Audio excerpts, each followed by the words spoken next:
All right, everyone, we've witnessed a stunning reversal of opinions among liberal voters right now.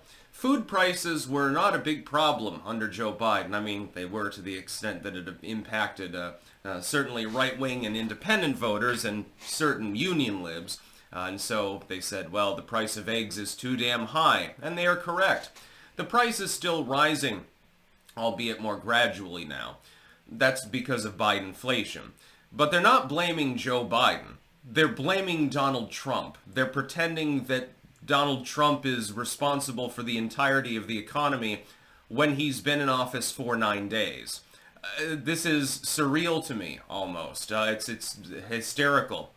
You spent years not worrying about price rises, saying, no, the economy's going fine, everything's fine, wages will pace, and inflation will be taken care of, and Joe Biden's a great guy. The new guy gets in, and 9 days into his tenure, all of a sudden he's responsible for every aspect of an economy that he himself did not make. Again, very surreal. The fact that people can take this seriously is hysterical. I expect like the TDS sufferers to say stuff like that, but I'm even seeing it from other liberals, and it's quite hysterical. Link in the description, not archived, this is just a tweet with regards to this particular Trump derangement syndrome. Donald Trump is not currently responsible for the economy. He has to restructure it. The budget hasn't been made yet, the Trump budget. The tax cut issue hasn't been solved, etc., etc., etc. He's freezing certain federal spending at the moment, which temporarily will cause pain. It's sort of like pseudo-austerity, but then things, I believe, will normalize and stabilize in fairly short order. If anyone can be trusted with budgeting, it's probably Donald Trump, so I have great faith in him that that will work.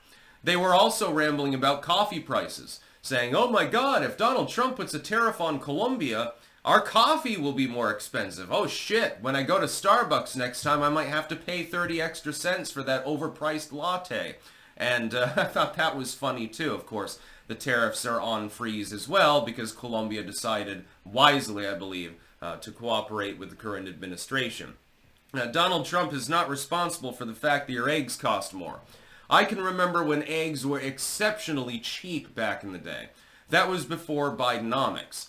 Eggs, here there's a lot of egg production anyway, so they tend to be on the low side, and they're a good source of protein, and you should eat more eggs, by the way. Hard-boiled, deviled, soft-boiled, fried, scrambled, literally doesn't matter. Eggs are basically perfect, but you're basically eating a chicken ovulation, but never mind, or a chicken period, rather.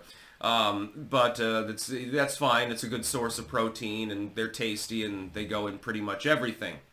And liberals blaming Donald Trump for the prices that they're suffering under. Where were you for the last 4 years? When did you talk about it then? This is pure Trump derangement syndrome. Trump has not had the time, even though he's being much more effective than in his first term. And even though he's surrounded himself with people that are much more effective than his first term. And they've gotten to work in a big way, bigly, in again, barely over a week. He has not had the time to restructure the entire U.S. budget. He has not had the chance to restructure the whole U.S. economy. Again, I have faith he'll be able to do that, but it's going to take a long time. Inflation is likely, by the way, temporarily to rise. Because it's a year-over-year metric, both regular and core inflation will tend to tack upwards because it's being compared to the already inflated numbers of yesteryear that stabilized. So it can't be helped. So food prices will probably continue to rise for some time. I get sticker shock every time I go into the goddamn store. Go to the grocery store, even the low-end ones, and you're like, this used to cost $2. Now it costs $5. What the hell is happening? Look at the berry prices and stuff like that. And Vermont gets hit extra hard because a lot of the food is seasonal and imported because our climate's not necessarily conducive to growing pineapples and coconuts now, is it? We have a big problem. Thankfully, we can export lots of maple syrup. That price has gone up as well, by the way. No, you can't blame Donald Trump for every goddamn problem that the last administration created. This would be like, imagine you have an aircraft hangar. And the janitor that you had there for 4 years basically neglected the shit out of it. It's filled with mold, and there's weeds growing around it, and it's falling apart and shit. You hire a new janitor to try to clean things up. 9 days on the job, you're blaming him for all of those problems.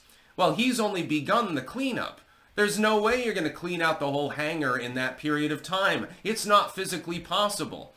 Even if he has a full staff with him, it's going to take more time than that to rehab the problems that were created over the last 4 years. It's dilapidation. Oh yeah, the factory sat there derelict for 4 years. There's broken windows and graffiti and all sorts of crazy shit. The floors are falling apart. We hire a new guy and some staff. It's not going to take just a single week for them to be able to rehab that structure so that it's habitable. This is a perfect metaphor, by the way, for the switch in administrations. Joe Biden neglected the nation, surrounded himself by yes men, constantly second-guessed himself, let the United States fall into dilapidation on the border, in diplomacy, the fucking military. That's being cleaned out, mainly by Hegseth at the moment, etc. It's going to take more than 9 days for all of those problems to go away. This is something that I warned of. Trump can do as good a job as he wants. The problem is he's going to get blamed for the past administration's actions, and also his own followers are going to get fickle at some point. When he does not deliver on every promise within the first few months, which he cannot physically do, it's not possible, especially with legal hang-ups, they will begin to blame him. Now, the buck does stop here, so the blame will automatically be given. But people are so fickle and they don't have any patience. It will take time to unheat the economy that Biden ruined. It will take time to restore the military. It will take time to do all of these things. It'll take time to build the border wall. If he doesn't get the entire border wall built in the first month, people will begin complaining. They don't realize this is one person. He can surround himself with the best and brightest as much as he wants, but he's still under various legal limitations. There's a limit to what he's capable of physically doing. There's a limit, by the way, to how much physical work he can actually do. Although he apparently is a micro-sleeper, Donald Trump still does have to go to bed at some point. He can't simply spend 24/7 working. It's not possible. They expect the impossible of him. I think sometimes people who supported Trump, really supported him, have more impossible standards than the liberals that are just pretending because they've got TDS. It's a rather funny thing to see. It's a bizarre situation. Yeah, Donald Trump is responsible for the fact that the dozen eggs that you just bought are 20 cents more expensive than last week.